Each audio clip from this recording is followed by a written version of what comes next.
For cheap gold, items and other boosts for Diablo 4, visit aoeah.com. Check out the link in the description, you get 3% off with the code ARIAD. Hello and welcome everybody. In this guide, we will take a closer look at my ball lightning build. It is very popular this season because it has a fantastic kill speed and is very convenient to play. Both dungeons and bosses are quickly completed and I have built a special variant here. In fight, my sorceress can evade endlessly and also has extremely low cooldowns on teleport, so she can use it very often. She's a quick and mobile killer. I'll explain the most important points in the skill tree.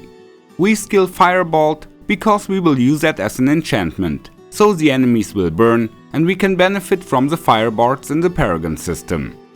In the core skills, the destructive chain lightning is taken with 1 point. This will be our second enchantment. We won't be using these first two skills actively in the skill bar. Then we continue with Shimmering Flame Shield and Shimmering Teleport at level 1, plus Glass Cannon of course. We use the two conjurations Ice Blades and Lightning Spear, which we can use to make enemies vulnerable or stun them. Mana Shield and Protection we also take to make the build more stable.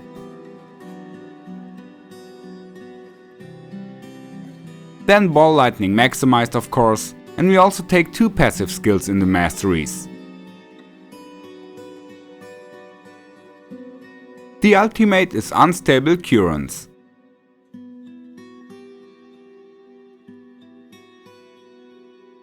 As key passive you can choose one of the two bottom ones. Verse Mastery can be useful if you use the associated aspect, but I recommend the other one.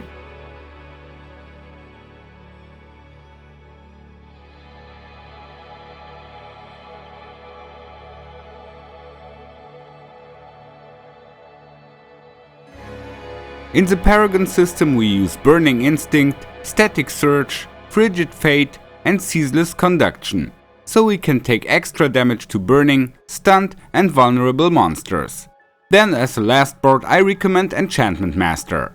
I play with the following glyphs: Control because we crowd control many opponents. Territorial is also useful as a melee fighter, both for damage and damage reduction. Adapt is appropriate here because Ball Lightning is a mastery skill.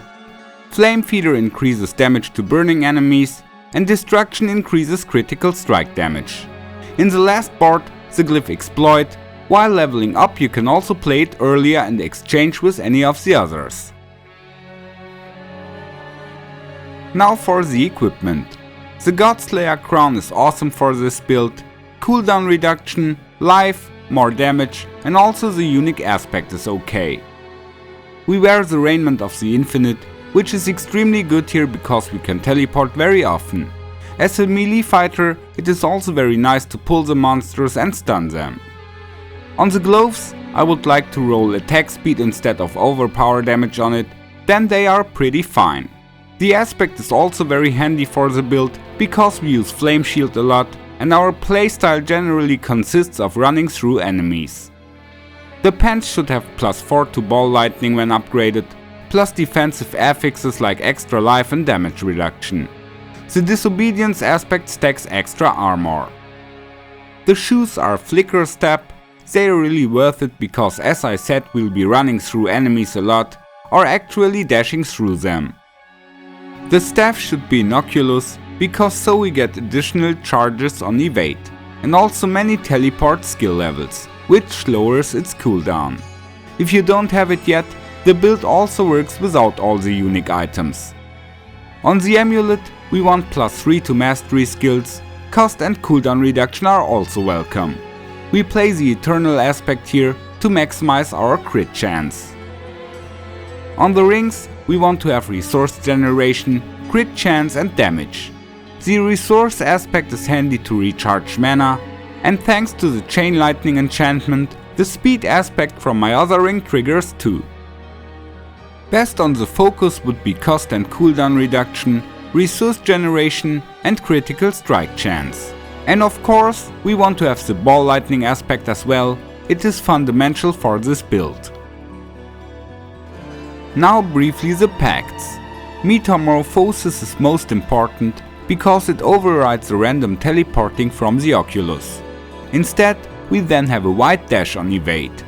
For this vampire power, you will have to complete the season storyline. In addition, I use the pacts you can see here, so I get life leech, additional damage reduction when getting low, and some other useful adds. But with the last pacts, everyone can experiment a bit. I haven't tried everything yet. The gameplay is very spectacular. Just cast some ball lightnings, evade through the enemies, and collect crackling energy to get more mana for more ball lightnings. We could have 7 evade charges when changing boots, but in combat the cooldown resets very quickly, so 4 is okay. Teleport is available very often too, because the cooldown also will reset faster in fight. In addition, we pull monsters and stun them. In between we can fire ice blades and lightning spears, so we also recharge mana. However, when collecting the crackling energies, we won't have any mana problems anyway. As you can see, the clear speed is enormous, and you also get bosses down really fast. When moving skillfully, you can mess with everything, and even the butcher can't impress you. The build does the most damage when you stand directly in the enemies. Clever positioning helps to be even faster. I wish you a lot of fun with this build. A planner link is in the description below. I say goodbye, take care, and may the loot be with you.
Follow me.